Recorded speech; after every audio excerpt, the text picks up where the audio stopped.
Shalom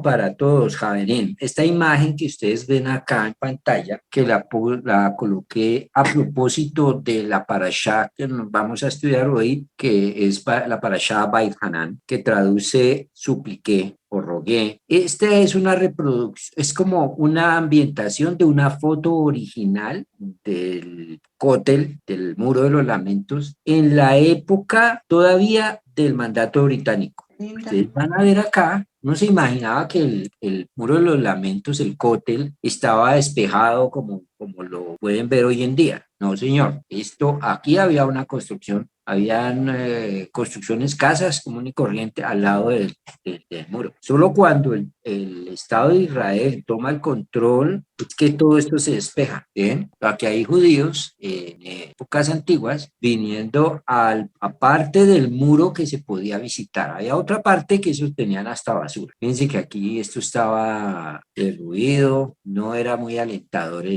la vista en ese entonces, era como abandono en ese sentido. Los temas, el primer tema que corresponde a esta parasha nos habla acerca del ruego que hace Moshe para ingresar a la tierra prometida. Segundo tema es la prevención sobre el cuidado de los decretos y ordenanzas. El tercer tema es el recuerdo de Moshe, el recuerdo del monte Sinaí, perdón. El cuarto tema es la prevención sobre la realización de estatuas o figuras. En la Torah está prohibido el hacer estatuas o dibujar figuras de personas, animales, etcétera, para adorarlos. En la antigüedad, este pasaje fue interpretado por algunas comunidades como la prohibición de dibujar cualquier cosa. Por supuesto que el mandamiento no es ese, el mandamiento es dibujar eso o hacer esculturas para postrarse y adorar. Sin embargo, la producción de pintura, la producción de escultura, etcétera, era un poco limitada de acuerdo a la época. Posteriormente empieza a haber ya representaciones en las sinagogas, mosaicos en las sinagogas, en el piso, en las paredes, con representaciones de escenas bíblicas e incluso con algunos escritos, mosaicos hechos sobre todo en piedra, sinagogas que tenían frisos en los dinteles muy bonitos y que en algunos momentos de la historia, algunos de esos mosaicos o ilustraciones o escritos, algunos fueron censurados y borrados algunas cosas.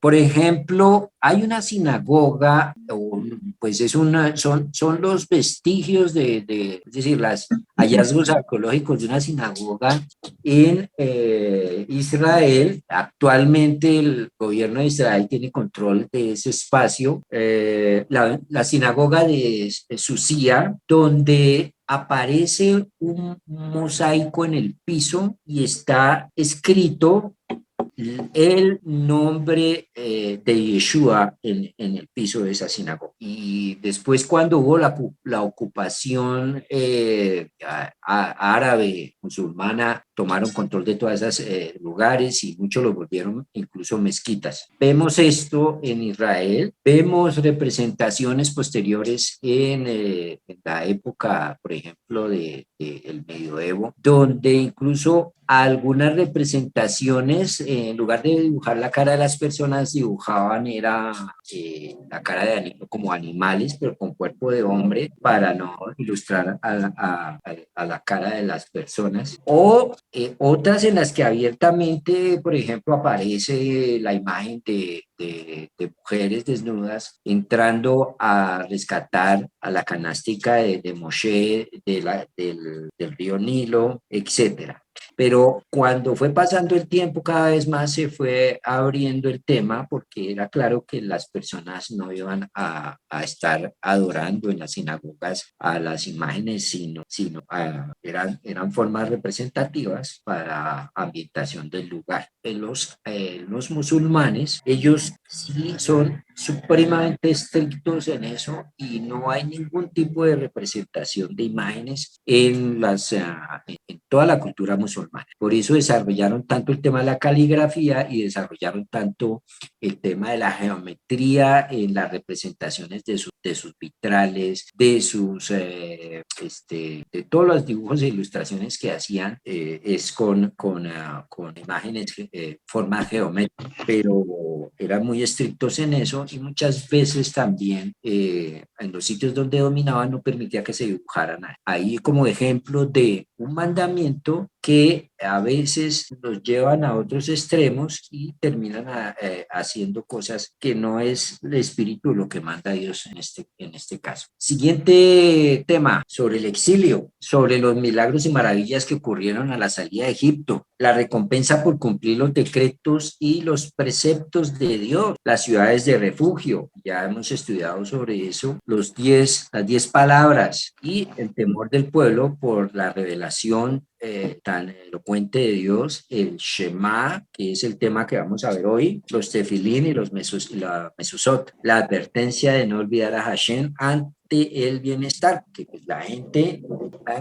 nosotros como hombres tendemos a buscar a Dios muchas veces cuando estamos mal o cuando ya vemos que se está acabando el tiempo. Ustedes verán que las iglesias empieza a aparecer sobre todo personas ya de la tercera edad, cuando ya se ha hecho y deshecho y entonces ya pues que se están muriendo los amigos, etcétera, entonces empiezan a buscar este tipo de la Biblia, de asistir a una congregación, etcétera. Pero la gente cuando tiene problemas, entonces tendemos a ser muy espirituales y a buscar de Dios, etcétera, y a hablar con Dios. Pero cuando se nos arregla la situación económica, tendemos muchas veces a disfrutar y nos olvidamos de Hashem ante el bienestar.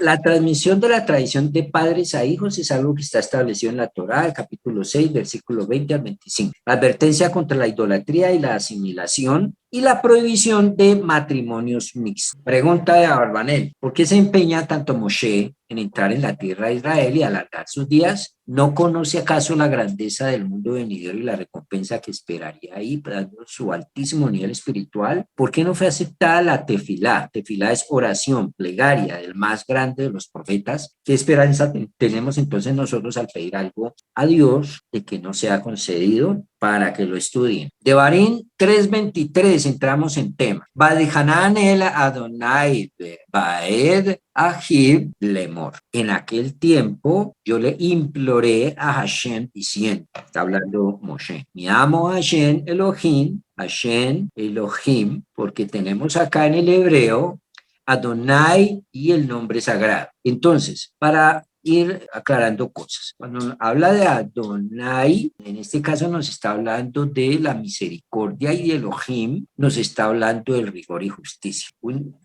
Nuestro Dios es un Dios que procede de ambas maneras, con misericordia y con justicia, de acuerdo a cómo esté conjugado o como esté, perdón, puesto en orden. Estos nombres hablará acerca del rigor con el que va a proceder, ¿sí? En ese pasaje bíblico. Al parecer, hay textos y relatos en la Torá donde se utiliza el término, el nombre Adonai. Hay otros relatos donde más está escrito más el Elohim, ¿sí? Dependiendo del pasaje, al parecer es la época en la que fue escrito. Mi amo Hashem Elohim, comenzaste a mostrarme a mí, tu servidor, tu grandeza, tu mano poderosa. ¿Acaso hay en el cielo o en la tierra un poder capaz de hacer obras y acciones tan poderosas? Te imploro que me permitas cruzar para ver la buena tierra que está más allá del Yardén, ese buen monte y del Líbano. Entonces, antes de comenzar con esto, la pregunta que nos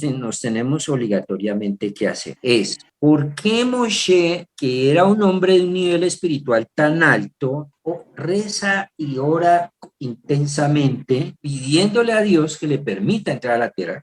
Para allá pasada, lo vimos, están las grabaciones, acerca de la raíz del problema de por qué el Señor ya había determinado que Moshe no iba a entrar. Sin embargo, si Moshe no pudo pidiendo perdón, orando y cantidad de veces, entonces nosotros ahí cuando pedimos algo que a veces Eso es que vamos a orar 515 veces por algo. Generalmente uno no hace eso. Pues, ¿qué esperanzas tenemos de que se nos concedan las cosas? Se supone que el hombre recibe las cosas que recibe de acuerdo a su comportamiento, ¿no es cierto? Entonces, si una persona hace lo incorrecto, pues la paga por sus actos, la va a ver en la vida. Si una persona es tacaña, no ayuda al prójimo, todo no es que vaya a recibir tampoco de parte de Dios una provisión generosa. Estamos hablando de un hijo de Dios, ¿no? Si una persona desobedece los mandamientos de Dios, pues por supuesto que está bajo juicio, etcétera. Si las personas reciben lo que reciben de acuerdo a sus actos, y si ya hay cosas como el caso de Moshe, que ya estaban determinadas, entonces, ¿cuál es la razón de nosotros rezar o orar? Para ello tenemos que ver dos cosas. Primero, en esta parashá se nos habla que Dios es decir, que la esencia de entender que Dios es uno es que Él es el que existe y nosotros en realidad dependemos de Él para poder existir, que no hay otra realidad sino Dios. Y cuando uno piensa que uno es una realidad independiente de Dios, entonces está pensando que existe Dios y existo Dios, o en el peor de los casos, que yo existo y Dios no existe, automáticamente está planteando un problema, está planteando que hay una dualidad. Existe el Dios, existe el universo, existe el mundo material, existo yo, ¿sí? O incluso una trinidad. Contradiciendo esto, el mandamiento que se nos expone en esta parashá, cual nos dice Dios es uno. Dios es la existencia de todo. Punto uno es entender que Dios lo ocupa todo. Nosotros realmente vivimos en un mundo que es una especie de ilusión en el que pensamos que nosotros somos los que existimos. En realidad, nuestra existencia depende de Dios. Además, la creación de Dios es una creación que para que exista, tiene que recrearse permanentemente por parte de él. No hay tal que Dios creó el mundo y se fue a pasear y se olvidó de esto y defiéndanse ustedes como puedan, sino que, como lo hemos estudiado, lo estudiamos en la Parashá Bereshit, también está en las grabaciones, Dios bombea continuamente, permanentemente bombea de él para que esto exista. Es decir, que si tú existes, tú estás ahí, es porque Dios permanentemente está proveyendo de su energía, entre comillas, para que existas. ¿Sí? De modo que, como todo se crea y se recrea permanentemente, entonces hay la posibilidad de pedir a Dios incluir cambios en esa recreación de nuestra parte para mejorar o para cambiar cosas que sean a favor nuestro. Por eso Dios nos da la oportunidad de pedir a Él y rezar a Él y dirigirnos a Él. Y ojo, los pedidos, las oraciones, las peticiones deben ser hechas para el Eterno, no para ningún otro. No hay intermediario en las oraciones que usted haga delante de Dios. No existe intermediario, no existe la Virgen, no existe ningún santo, no existe incluso ni el Mesías. Es intermediario para nosotros delante de Dios. Uno puede dirigirse a Dios directamente y pedirle a Dios directamente. Ahora, como existe esa posibilidad de introducir peticiones para que hayan cambios cambios que Dios obviamente tiene la facultad de decir si quiere o no, si es procedente o no para él aceptar esa petición que le hacemos, es necesario pedir.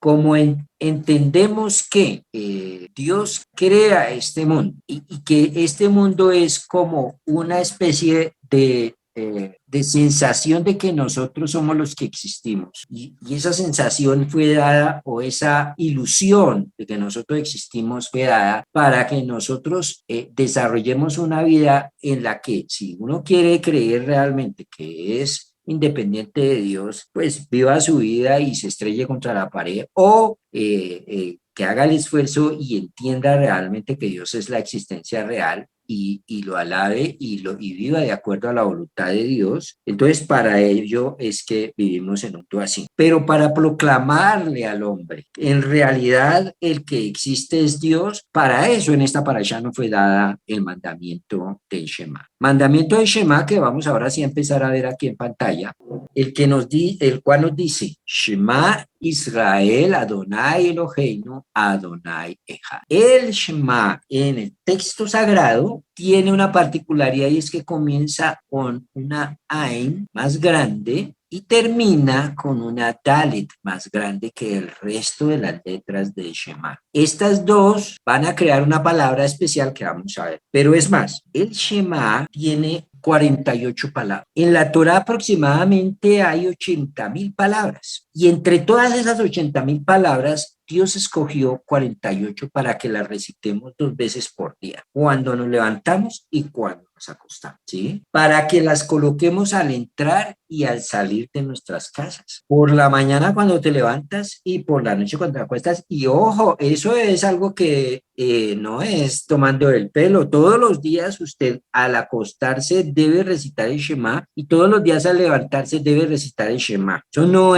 Eso no tiene ningún tipo de excusa para nadie. Miren, es tan importante que esta frase es colocada en el rollito que se coloca en la mezuzá. Es colocada también en los tefilín que se coloca el hombre cuando hace los rezos. Y los primeros versículos que enseñamos a nuestros hijos. Y es el último que todo judío antes de dejar este mundo recita, ¿sí? Y si tenemos la oportunidad de despedirnos, normalmente se recita el Shema, ¿sí? Es el primer precepto que cumple todo judío al llegar a la edad de Bar Mitzvah, por ejemplo. Y siendo tan importante, lo vamos a ver hoy. El primer versículo dice, Shema Israel, Hashem Eloheinu, Hashem Echad, o Adonai Eloheinu, Adonai Echad. Les decía que las letras que están acá están resaltadas en el texto hebreo más grandes. Y si están más grandes, en el texto hebreo nada, en la Torá, nada está puesto de chévere porque se veía más bonito, sino tiene una explicación más profunda. La palabra que se nos forma es la palabra Ed. Ed traduce testimonio. Y ahora vamos a ver testimonio de que ama al Señor tu Elohim con todo tu corazón, toda tu alma, con todos tus recursos. Estas palabras que te ordeno hoy deben estar sobre tu corazón y las enseñarás a tus hijos. Entonces, ¿qué? No esperen a que el hijo tenga 15 años. Cuando ya tenga 15, el chino no va a querer, escasamente lo respeta a aprender el Shema. Tiene que ser desde niño. Entonces, enséñalas a tus hijos y habla de ellas. Es decir, enseñar y hablar, es decir, estudiar para enseñar. Habla de ellas mientras estás en tu casa, mientras estás de viaje, al acostarte y al levantar. Y esto está explicado a qué hora se recita al acostarse y a qué horas al levantarse o hasta qué horas, en qué franja de tiempo en el Talmud, en el primer tratado Berajot, donde se empieza a hablar sobre este tema. Átalas como señal en tu mano y que estén contigo como insignias entre tus ojos. Fíjense bien que si no hubiera Torah oral, no habría formas de ver cómo aplicar este mandato. ¿Cómo yo la voy a atar entre los ojos? ¿A qué se refiere atar el Shema entre los ojos? ¿En qué brazo me lo tengo que colocar? ¿Cómo lo voy a hacer en las puertas? ¿Y cómo va a ser eso insignia entre los ojos? ¿Me lo tengo que tatuar o hay otra manera de hacerlo? ¿Cómo el cristianismo anuló en su teología la Torá? Entonces estos problemas para ellos, eso era algo que ya no existía para ellos. Pero cuando entendemos que la Torá es vigente para todos y está viva y debemos vivirla. Ahora la pregunta es, ¿y entonces cómo yo aplico esto que está acá? Si no me dice en qué, yo podría meter eso en un guacal, escribirlo a mano, meterlo en un guacal o imprimirlo en una impresora y lo pongo en una cajita de esas puede ser una lonchera o en algo y me lo pego aquí entre los ojos y entonces creería que con eso estoy cumpliendo. Si no tengo la Torah oral, que es la que me explica cómo es que debe hacerse, entonces no podría. Este y muchos otros pasajes de la Biblia. Entonces, por ello también entendemos que es esencial conocer Torah oral o reconocer que la Torah no solamente es la parte escrita, sino la parte oral. ¿Y qué le voy a enseñar? Solamente a mis hijos, solamente Shema. o le voy a enseñar el resto de la Biblia. ¿A qué se está refiriendo? Todo eso me lo explica la Torá Shebeal Peh. Por supuesto que está refiriéndose a los tefilín y por supuesto que no me está diciendo incluso qué tamaño deben tener los tefilín ni de qué color deben ser. Sin embargo, todos los tefilín son negros. No existe tefilín de otro color. ¿Por qué? Porque esto es una orden dada directamente por Dios a través de la Torá oral. Cómo se debe hacer, etcétera, etcétera, etcétera. Cuando una persona proclama el Shema diariamente, está siendo testimonio para el mundo de que Dios es un Dios, no es ni tres, ni dos, ni cuatro, ni mil, nada de eso. Donde nosotros damos testimonio de que es uno todos los días recitando el Shema. De modo que si usted no lo recita, usted no da testimonio, por lo tanto usted no lo cree, porque si lo creyera, lo recitaba todos los días. Y ojo, porque este mandamiento es el mandamiento principal. Si usted hace el pan de Shabbat, eso usted hace maravillas, todo lo que, pero usted no reconoce que Dios es uno, usted está en idolatría. Por eso aquel que sigue la fe de Abraham tiene que reconocer diariamente que Dios es uno. ¿Y cuántos mensajes hay en estos versículos? ¿Dónde podemos poner las comas, por ejemplo? ¿Son 2 mensajes o 3? Es decir, creer que Dios es uno, enseñarlo a los hijos, ponerle las puertas. ¿Cuántos mandamientos hay ahí? ¿Es uno solo? ¿Son 2? ¿Son 3? ¿Cómo es eso? En la antigüedad, el acento en el tema de Shema era sobre el final de esta frase, Dios es uno. ¿Por qué? Porque el politeísmo estaba extendido por todo lado. No existía más religión monoteísta, sino la fe de Abraham en adelante. ¿Cuál fue la labor de Abraham? Enseñarle al mundo, a todos los que le rodeaban, que Dios era uno. Ahora, Shema en hebreo no traduce oír, como algunas versiones lo dicen. ¿Cómo lo dicen algunas versiones en español? No es oye. Shema no traduce oye. Shema no está hablando de oír. Oír es oír ruidos. Oír es oír, sí, ruidos. Shema está hablando de escuchar. Escuchar es prestar atención, concentrarse. Para poder prestar atención hay que concentrarse y hay que atender. De modo que cuando usted recita el Shema, debe concentrarse en lo que está diciendo. No puede estarlo repitiendo como un loro. Si lo repite como un loro, enseñan los rabinos, tiene que hacerlo nuevamente concentrado. Shema Israel, Adonai Eloheinu, Adonai Echad, estirando la D, la Dalet, para recalcar que Dios es uno. Es como decir aquí en español, escucha Israel, el Señor tu Elohim, el Señor es uno. En hebreo sería Echad, haciendo énfasis en esa palabra. Nuevamente, Dios es uno. Si Dios es uno, tiene control de todo. No existe más algo fuera de Dios. Todo lo que existe, existe porque Dios lo quiere así. Si decimos que Dios es uno, entonces vamos a ver por qué. Cuando Dios dice a Faraón, le dice que Israel es su primogénito por medio de Moshe, en la salida de Egipto, en la secuencia de las plagas, etcétera, Dios le dice a Faraón, deja salir a mi pueblo porque es mi hijo primogénito. El primogénito es el que hace que la pareja sean padres. Ahora, cuando ya tienen el segundo hijo, ya eran padres. La calidad de ser primogénito es importantísima porque lo hace cambiar a uno como de ser esposo a ser padre. Y el que reconoce que Dios es uno es el pueblo de Israel. No existe otro pueblo que lo reconozca realmente. Se habla que el cristianismo es monoteísta, pero el cristianismo no es monoteísta en absoluto, ¿sí? Y el concepto que hay en el Islam acerca de la unidad de Dios es otra cosa. Entonces, el pueblo que realmente está hablando de la unidad de Dios, el que lo proclama realmente es el pueblo de Israel. Como ese pueblo tiene esa postura, él es el hijo primogénito, lo hace papá del resto de la humanidad. El resto no son los primogénitos. Dios es padre de toda la humanidad, pero del primogénito Israel. En ese sentido. Ahora, cuando estamos proclamando el Shema, también estamos proclamando el reinado de Dios sobre nosotros, ¿sí? Porque estamos diciendo nuestro Dios, Él es uno. Quiere decir que para que Él fuera Dios, necesitaba un pueblo que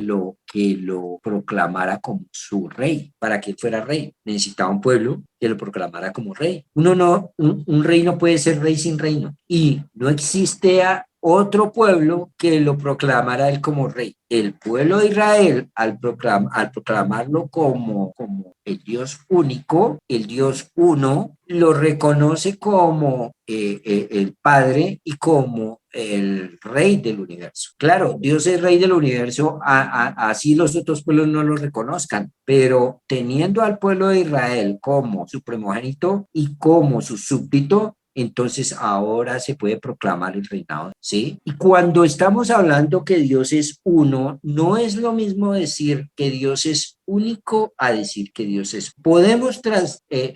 Digamos que podemos traducir al español la palabra ejad como uno, pero también la podemos traducir como único. ¿Cuál de los dos ponemos? Ambos. Dios es único, ahí me está expresando que no existe otro poder fuera de él. Pero con esto todavía no estamos diciendo la profundidad de la frase. Cuando decimos que Dios es uno, estamos diciendo que además de que Él es que no debemos reconocer a otra cosa como Dios. Ahora cuando decimos que es uno, estamos diciendo que Él es la única realidad que existe. Bien, bien. Ahora, el término Elohim. El término Elohim tiene tres acepciones con referente a Dios. Cuando dice en las escrituras, entonces Elohim puede estar refiriéndose a Dios, no necesariamente. La segunda acepción del término es cuando se utiliza para referirse a los ángeles. Y la tercera acepción es cuando se refiere, en la primera cuando Elohim está hablando de Dios es un término sagrado, pero cuando está hablando de ángeles ya no es un término sagrado, porque es que Elohim en ese caso está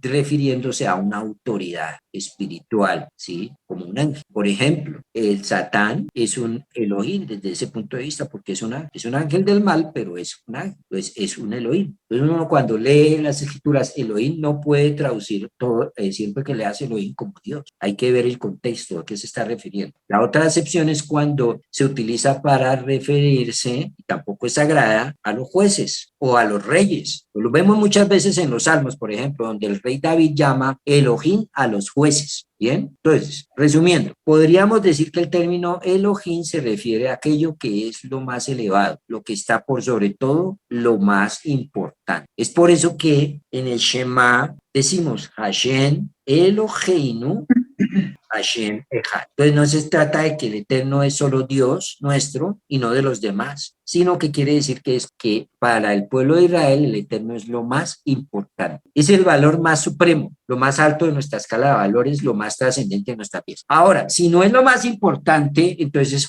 la alarma está sonando porque entonces tú realmente crees en esta frase. Y decir que Dios es uno no es un término, no se confunda en pensar que creer es suficiente. Nuestra fe no es una fe de creer, crea tal cosa y ya, no. Nuestra fe es emuná, que es diferente a la fe cristiana. Emuná es que en realidad, si eso es así, yo lo vivo. No es simplemente hablar y decir, sí, yo creo. Eso no es suficiente, sino hacer. Si en realidad en mi corazón tengo claro que Dios es uno, yo debo vivir entendiendo ese principio. Y si él es Elohim, entonces él es lo más importante que debe haber realmente en mí, ¿sí? Para Israel, Dios es lo más importante. Ahora, nos enfocaremos en lo que realmente es importante si lo entendemos así y nos concentraremos en alcanzar el verdadero sentido y trascendencia de la vida, si realmente lo creemos así. También el Shema continúa diciendo, Ejad, ¿qué importancia entonces tiene que decir que es uno? Si ya dijimos que es nuestro Dios. Más aún en la Torah no hay palabras de más. Entonces, ¿para qué repite nuevamente el nombre de Dios? Porque acuérdate que está dos veces. Shema Israel, Adonai Elohim. ¿Sí? ¿Para qué dice Eloheinu Ejad? ¿Para qué lo repite? Precisamente por el tema de la importancia. Él y solo él es lo más importante. Cuando decimos ejad, único, nos referimos a que no tiene iguales, a que no tiene partes y a que es inimaginable. Usted no se puede imaginar a Dios, no hay formas. No puede pensar que Dios tiene barba o que Dios tiene medidas o que Dios tiene forma. Si este es el resumen de la Torá, ¿por qué no figura el tema del temor a Dios? Por ejemplo, ¿sí? Si en todo el Shema, en el Beaptá, no aparece el temer a Dios, ¿por qué no figura el tema de la recompensa y el castigo? ¿Qué relación hay entre el versículo y entre este versículo y el que sigue, en donde nos encomiendan a amar a Dios? ¿Cómo nos puede el texto decir que debemos amar a Dios? Por ejemplo, si a alguien no le gusta el pescado, no se le puede ordenar que le guste. Uno no puede llegar y decir, ahora en adelante te gustará el pescado. Eso no se puede. De la misma manera, amar. Uno ama a alguien que ha visto, congenia, le gusta, le llama la atención, pero amar a alguien que no veo, amar a alguien que no conozco, es muy difícil. Entonces, ¿cómo es que la Torá dice en este pasaje, y amarás a Dios? ¿Cómo yo hago para amar a Dios? Se trata de un amor emocional, como cuando uno ama a la novia, o a la pareja, al esposo. Ahora, Rashi nos explica acerca de este tema también del amor, ¿sí? Ahora sí les voy a cambiar pantalla para que no se duerman. De Barín 6.5 dice, ama a Hashem, ve'apta et Adonai Eloheja, bechol levabeja, ubchol nafsheja, ubechol meodeja. Ama a Hashem, tu Elohim, con todo tu corazón, con toda tu alma y con todos tus recursos. ¿Cómo amo yo a Dios? ¿Cómo hago yo para llegar ahí? Aquel que ama realmente a Dios lo sirve, nos enseña Rashi. ¿Cómo le sirve? Cumple con todo lo que Dios manda por amor a Dios. El principio es que el amor hacia Dios no es un amor como el amor a la pareja, no es un amor erótico, no es un amor emocional, es un amor racional, mis queridos. A Dios se le ama acá, ¿sí? Usted no puede amar a Dios acá con el corazón, sino con la mente. Y esto es importantísimo que lo entendamos porque toda la vida nos relacionamos y mucha gente que viene del medio cristiano se ha relacionado con Dios a través de las emociones, pero la emoción es puro fuego de un día y al día siguiente ya se fue. Y el amar a Dios no es ponerme a cantar canciones de algún artista cristiano y llorar o de algún artista hebreo. Puedes llorar con una canción hebrea o un salmo o con lo que sí, claro, pero eso no es amar a Dios. Eso es una emoción que esperamos esté sustentada realmente en lo que debe ser, no, en los principios, no en la emoción. Incluso le cantan a Dios como si le estuvieran cantando a una mujer. Lo único que le falta a la canción es ponerle el nombre de una chica. Entonces, en lugar de poner el nombre de la chica, le ponen Dios. Pero todo eso es emocionalismo. Cuando una relación se basa en las emociones, incluso con las personas, la emoción con el tiempo va a cambiar y por lo tanto va a cambiar el amor que se tiene. El verdadero amor a Dios es un amor de servir y de hacer lo que Él manda. Hay mucha gente que en este mundo dice que ama a Dios, pero no le hace caso, entonces no lo ama. Y es servirlo desinteresadamente además. Porque ¿qué es servir interesadamente? Hay dos opciones para servir a Dios interesadamente. Por temor es una de ellas. O sea, yo puedo amar a Dios porque le temo. Esa es una opción, pero esa es una opción que lleva interés. ¿El interés cuál es? Que no me vaya a castigar. Aquel que realmente ama a Dios lo sirve con todos y aquel que lo sirve por temor puede llegar el día que se canse y lo abandone todo, nos enseña Rashi. Porque incluso si lo sirvió, no lo sirvió con un principio auténtico, sino lo sirvió para que no lo fuera a castigar. Pero cuando pasan las circunstancias se le va olvidando y después lo deja. El amor sentimental se puede acabar. Se trata realmente de servirlo porque comprendo que eso es lo más importante, que es lo que más me conviene, que es lo correcto y por tanto nunca voy a dejar de servir a Dios. Fíjense lo siguiente, cuando una persona que realmente sigue a Dios o una persona que tenga valores y principios, vea a alguien atropellado, accidentado y pasa en su carro, ¿qué debe hacer? Hay dos opciones, que lo recoja y lo lleve al hospital porque teme a que lo vayan a acusar de algo o porque es lo correcto. Debería ser que uno sirva y ayude al otro porque es lo correcto. Si yo sirvo al otro porque es lo correcto, entonces también tengo que preguntarme, ¿lo sirvo para que me lo reconozca o le ayudo porque es lo correcto? Si le ayudo para que me den premios, entonces lo estoy ayudando por interés. Entonces realmente es un amor limitado. Si yo le sirvo a esa persona que está pasando esa dificultad porque es lo correcto, es lo que yo tengo que hacer, entonces lo estoy haciendo por amor.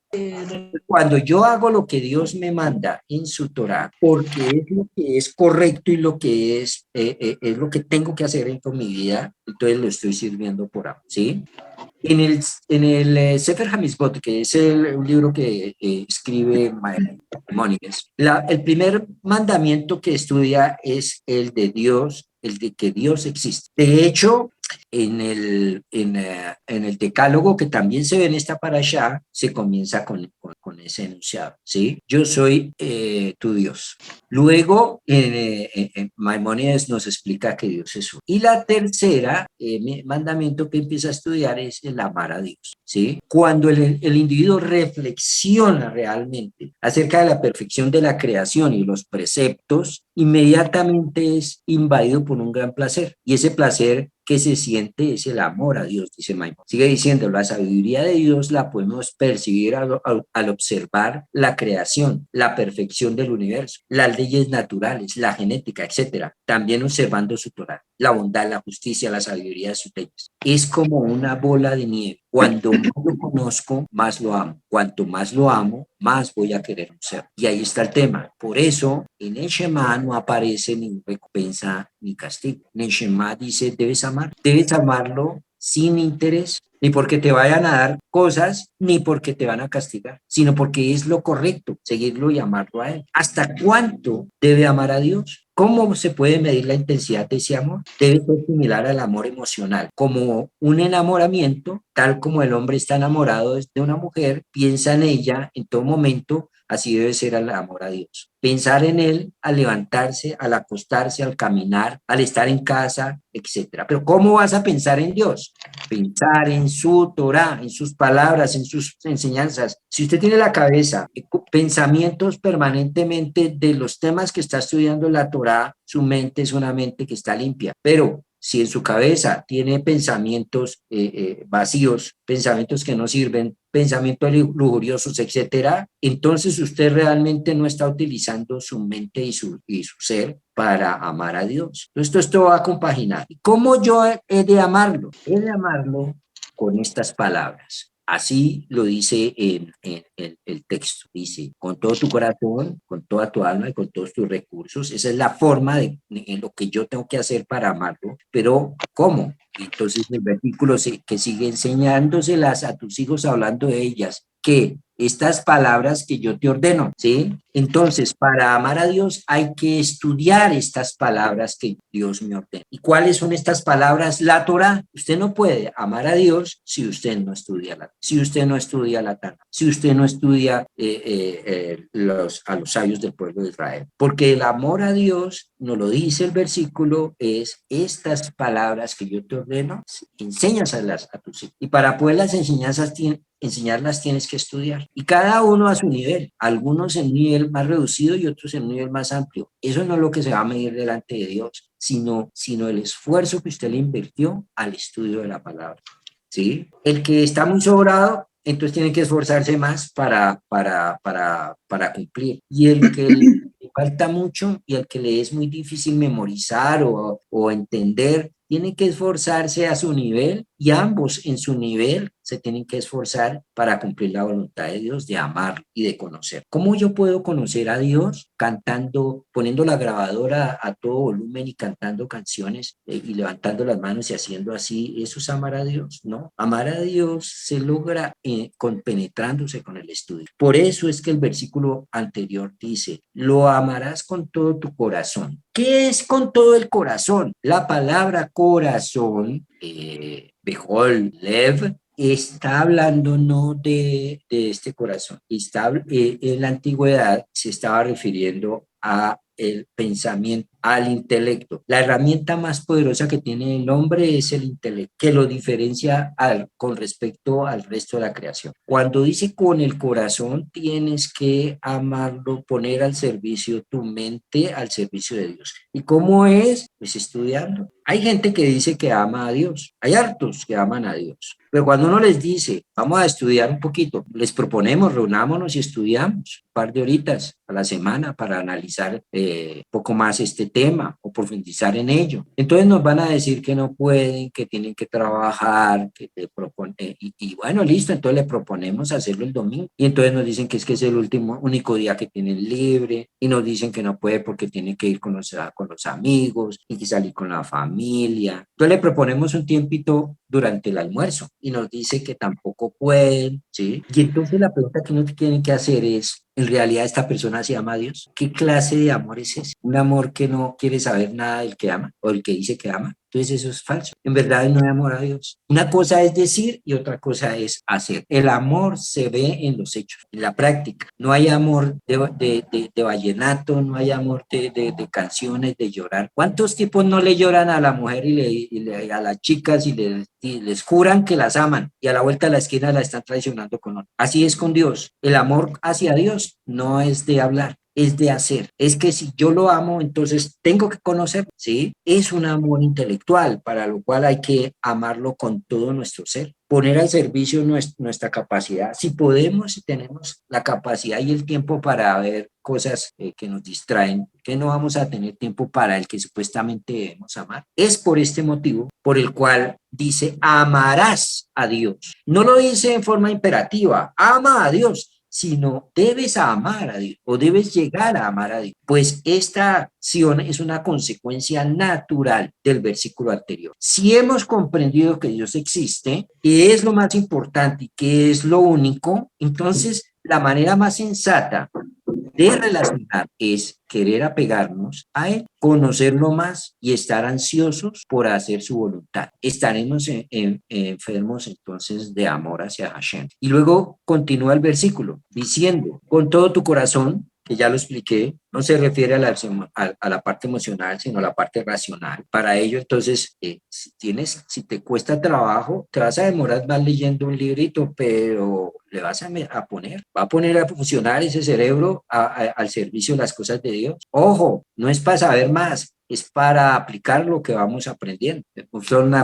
Con todo lo más valioso, me o deja. El término entonces, Shem Lev, al comienzo, con todo el corazón, ya lo explicamos, con todo tu ser, es decir, incluso con tu inclinación a hacer lo que no es correcto, y con tu inclinación, con tu Yeser Hará y con tu Yeser Hatov, y eso lo tendremos que estudiar aparte, y con todo lo más valioso, es decir, incluso con tus recursos. ¿Qué es lo más valioso para con eso lo debes? Esa es una pregunta que tú tienes que hacer. Nafsheja se refiere a su vida. Debo amar a Dios a costa de mí, a costa de mi vida. Si un individuo está dispuesto a entregar su vida sin duda que con este acto está demostrando que Dios es lo más importante para él. Pues normalmente entregaremos algo cuando lo que recibo a cambio es de mayor valor. La gente entrega todo su dinero, sus pertenencias, su trabajo por conservar la vida, ¿cierto? Entonces, si está dispuesto a entregar la vida por causa divina, estará demostrando que esta última es más importante que la vida misma.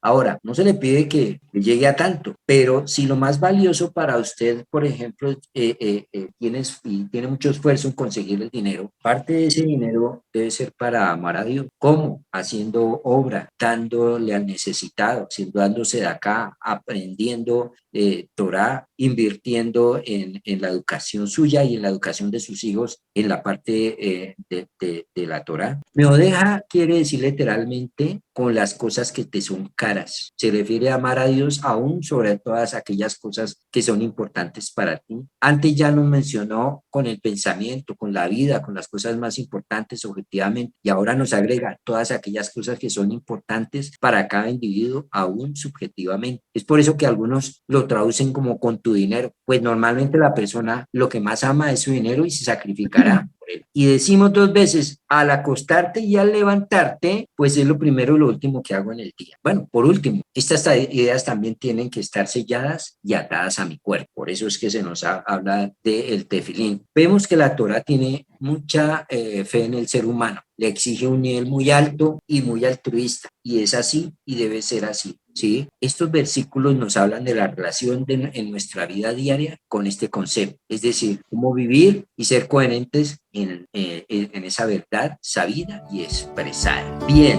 ahora sí, preguntas.